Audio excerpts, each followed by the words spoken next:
그 후에 예수께서 모든 일이 이미 이루어진 줄 아시고 성경을 응하게 하려 하사 이르시되 내가 목마르다 하시니 거기 신 포도주가 가득히 담긴 그릇이 있는지라. 사람들이 신 포도주를 적신 해면을 우슬초에 메어 예수의 입에 대니 예수께서 신 포도주를 받으신 후에 이르시되 다 이루었다 하시고 머리를 숙이니 영원히 떠나가시니라. 이날은 준비일이라. 유대인들은 그 안식일이 큰 날이므로 그 안식일의 시체들을 십자가에 두지 아니하려 하여 빌라도에게 그들의 다리를 꺾어 시체를 치워달라 하니 군인들이 가서 예수와 함께 못 박힌 첫째 사람과 또 그 다른 사람의 다리를 꺾고 예수께 이르러서는 이미 죽으신 것을 보고 다리를 꺾지 아니하고 그중 한 군인이 창으로 옆구리를 찌르니 곧 피와 물이 나오더라. 이를 본 자가 증언하였으니 그 증언이 참이라. 그가 자기의 말하는 것이 참인 줄 알고 너희로 믿게 하려 함이니라. 이 일이 일어난 것은 그 뼈가 하나도 꺾이지 아니하리라 한 성경을 응하게 하려 함이라. 또 다른 성경에 그들이 그 찌른 자를 보리라 하였느니라. 아리마대 사람 요셉은 예수의 제자이나 유대인이 두려워 그것을 숨기더니 이 일 후에 빌라도에게 예수의 시체를 가져가기를 구하매 빌라도가 허락하는지라. 이에 가서 예수의 시체를 가져가니라. 일찍이 예수께 밤에 찾아왔던 니고데모도 몰약과 침향 섞은 것을 100리트라쯤 가지고 온지라. 이에 예수의 시체를 가져다가 유대인의 장례법대로 그 향품과 함께 세마포로 쌌더라. 예수께서 십자가에 못 박히신 곳에 동산이 있고 동산 안에 아직 사람을 장사한 일이 없는 새 무덤이 있는지라. 이날은 유대인의 준비일이요 또 무덤이 가까운 고로 예수를 거기 두니라. 안녕하십니까 사랑하는 가족 여러분, 4월 3일 토요일 근수 매일 말씀 시작하겠습니다.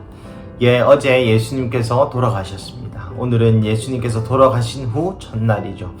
오늘 본문은 요한복음 19장 23절부터 42절까지의 말씀입니다만, 오늘은 이 말씀과 함께 주님 오늘 이 과정, 예수님께서 돌아가시는 이 과정에 대해서 함께 나눠보도록 하겠습니다. 어제 예수님이 돌아가셨습니다. 오늘은 돌아가신 후 첫날이겠지요. 내일 새벽 미명에 주님께서 부활하셨습니다. 그래서 내일 우리가 일요일, 주일, 부활절, 부활을 기념하여서 우리가 주님의 날로 정하고 그 주님의 날을 함께 기념하며 지내는 것이죠. 여러분, 여기에는 참 큰 비밀이 숨어 있습니다. 어떤 비밀입니까? 이 때가 바로 유월절의 때라는 것입니다. 유월절에는 여러분 어떤 일이 있었죠? 그렇습니다. 예수님께서 돌아가시고 예수님이 어린 양의 피를 잡아서 문설주에 바르고 그 예수님의 사자, 하나님의 사자가 왔을 때에 그 피를 바른 자들에게는 구원의 역사, 피를 바르지 않는 애굽의 첫째 난 모든 것들, 그 장자들, 사람도 가축도 그 모든 첫째 것들은 다 죽는 역사가, 그리고 나서 출애굽 탈출하는 그런 유월절의 때에 이것이 바로 이루어진 것입니다. 여러분, 첫째 여러분 말씀드리고 싶은 것은 우리가 장사한 지 사흘 만에 라고 얘기합니다. 왜 사흘일까요? 여러분 잘 생각해 보십시오. 이 유대인의 날은 저녁부터 시작합니다. 그래서 어제 3시경에 예수님께서 돌아가셨고 이것이 첫째 날이죠. 그 다음에 어제 밤이 되면은 둘째 날이 됩니다. 왜냐하면 유대인의 시작은 밤부터, 유대인의 날의 시작은 밤부터 카운트하기 때문입니다. 그러면 첫째 날 3시에 예수님께서 돌아가시고 그날 밤 저녁 6시, 이는 둘째 날, 그 다음 날 오늘이죠. 바로 토요일, 오늘 낮이 지나고 오늘날 밤이 되면 바로 셋째 날이 되는 것입니다. 그래서 사실 세어보자면 이틀이죠. 이틀, 우리의 개념으로는 이틀이지만 유대인 이때 당시 성경이 쓰여졌던 개념으로는 3일이죠. 첫째 날 오후에 예수님이 돌아가시고 그날 바로 밤 둘째 날, 그 다음 날 밤 셋째 날, 오늘 밤이 사실은 셋째 날 밤이죠. 그 다음에 일요일 새벽, 주일 새벽 미명에 금요일 날 돌아가셨거든요. 그래서 일요일날 새벽 미명에 예수님께서 그 부활, 이 죽음의 권세를 깨뜨리시고 부활하시는 그런 3일. 그래서 이 사실상 이틀이지만 오후, 그 다음 밤 둘째 날, 그 다음 새벽 셋째 날, 이렇게 계산하시면 될 것 같습니다. 그래서 오늘 있는 날은 그 바로 둘째 날인 것이죠. 어제 낮에 예수님이 돌아가시고 어제 밤에 둘째 날이 시작되었고, 바로 여러분이 오늘 영상을 보시는 이 토요일 아침은 둘째 날 밤, 그리고 둘째 날 아침이라는 것이죠. 둘째 날 아침, 셋째 날 아침에 예수님께서 부활하셨습니다. 그래서 오늘 둘째 날 아침에 오늘 우리가 함께 큐티를 하는 것이죠. 성경을 바라보신다면 28절, 29절, 30절 이 부분에서도 굉장히 흥미로운 구절이 나옵니다. 29절에 특별히 거기에 신포도주가 가득히 담는 그릇이 있는지라 사람들이 신포도주를 적신 해면을 우슬초에 메어 예수님의 입에 대니.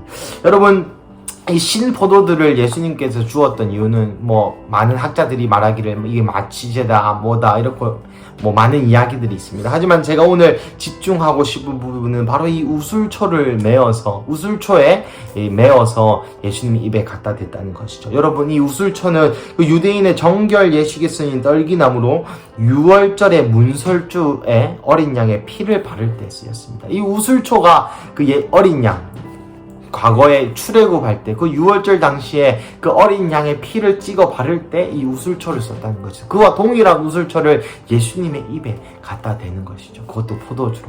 그것이 과연 우연이겠습니까? 그리고 같은 날에 이루어졌습니다. 6월절에 어린 양을 죽인 날과 예수님이 돌아가신 날이 정확히 같은 날이라는 것이죠. 이것도 우연이겠습니까?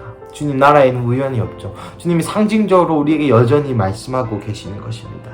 내가 6월절에 어린 양으로 죽었다. 내가 3일 만에 부활할 것이고 너희를 출애굽시키려고, 너희를 이 출애굽 정도가 아니라 너희를 구원하기 위해서 내가 어린 양으로서 왔다라고 그 역사를 성취하는 이 거대한 장면에 있습니다.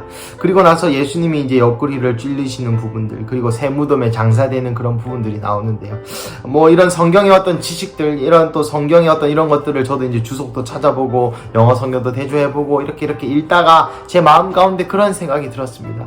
과연 이 당시의 제자들과 또 어제 나왔던 그 네 여자들, 예수님의 엄마와 이모와 사도 요한의 어머님과 그다음에 글로바의 아내와 막달라 마리아와 또 요한, 니고데모까지 이렇게 한 6명 정도가 예수님 곁을 끝까지 지켰던 자들로 성경에 나오고 있는데요. 과연 이 6명은 내일 예수님께서 부활하실지 알았을까 몰랐을까, 그런 질문이 들었습니다. 이들은 과연 이때 어떤 마음으로 지냈을까? 물론 예수님의 어머니였던 마리아는 아들을 잃은 슬픔, 또 예수님의 이모였던 마리아도 조카를 잃은 슬픔, 예수님의 제자들은 그 스승을 잃은 슬픔, 많은 생각들이 오갔을 것입니다. 특히 또 베드로 같은 경우는 예수님을 배신하였죠. 그런 죄책감, 그런 많은 복합적인 감정들이 응집되어 있는 그러한 토요일인 것이죠. 자신의 살 길을 생각한 사람도 있을 것이고, 또 여러분 아시다시피 몇몇 어부들은 다시 본업으로 복귀한 어부들도 있을 것입니다. 예수님이 돌아가신 바로 그 다음 날, 이 날만 지나면 부활이 있는데, 이 다음 새벽에 예수님이 부활의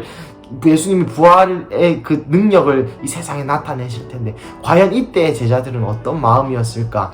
아마도 몰랐겠죠. 예수님께서 이미 일러주셨지만, 이전에 여러분 말씀을 보셨던 것처럼 예수님께서 몇 번 내가 죽는다 말하였지만 이들은 깨닫지 못하였습니다. 몇 번 얘기하였지만 이들은 들리지 않았습니다. 바로 예수님께서 부활하겠다고 비유로 하신 이 모든 말씀도 아마 제자들은 다 까먹었을 것입니다. 그래서 몇몇 어부들은 본업으로 돌아갔고, 많은 슬픔과 많은 아픔에 잠겨져 있고, 그리고 또 이날은 안식일이었습니다. 안식일이었기에 샤밧, 여러분 샤밧 아시죠? 안식일이었기 때문에 이 사람들은 아무것도 할 수가 없었습니다. 지금 현 유대인들은 안식일을 지킨다고 200m 이상 걸어가지도 못해요. 그러니까 어떠한 일도 할 수 없고 가만히 앉아서 집에서 가족들과 빵을 떼며 기쁨의 안식을 누려야 되는데, 이 안식은 이때의 안식은 참 안식이었을까요? 울고 또 울고, 나가서 뛸 수도 없고, 나가서 환기를 할 수도 없고, 소위 말하는 드라이브도 할 수 없는 그러한 상태였습니다. 하지만 내일 새벽 예수님께서 반전을 일으켜 주시죠. 사랑하는 가족 여러분, 오늘 이것을 묵상하는 가운데 제 마음에 그런 생각이 들었습니다. 우리의 모습도 이러한 모습이지 않을까? 내일 부활이 있음을 알매도 불구하고 믿지 못하는 우리들. 예수님께서 이미 제자들에게 여러 번 부활에 대해서 설명하고 부활할 것이다라고 비유적으로 내가 3일 만에 성전을 새로 세우겠다 등등등 많은 얘기를 하셨음에도 불구하고 깨닫지 못하고 그저 그 슬픔, 그저 그 문제에만 매몰되어 있는 어떤 그런 시각들을 저는 발견할 수 있었습니다. 여러분, 우리가 다 알죠. 우리가 하나님이 능력이 있으신 분이심을 압니다. 그리고 또 여러분 믿음이 또 다들 좋으시니까 하나님이 우리를 구원해 주실 줄도 우리가 다 알고 있습니다. 하나님이 능력이 있으시고 이것을 해결할 수 있는 분이라는 것도 우리가 다 알고 있습니다. 단 우리의 마음의 태도는 어떨까요? 이 토요일 날 이 새벽 미명, 내일 새벽 미명이면 예수님이 부활하실 걸 몰랐던 이 제자들처럼 자신의 어떤 절망감과 자신의 죄책감과 어떤 아들 잃은 슬픔과 말로 못할 어떤 그런 감정의 소용돌이 속에 우리도 가끔은 그러지 않는지, 날마다 부활을 허락하셨는데 이미 예수님이 우리 안에 거주하시고 성령님이 우리 안에 성전으로서 거하시는데, 우리가 성전으로서 성령님이 우리 안에 내주하시는데 가끔 우리도 이 사실을 잊을 때가 있지 않나, 그런 묵상을 해보았습니다.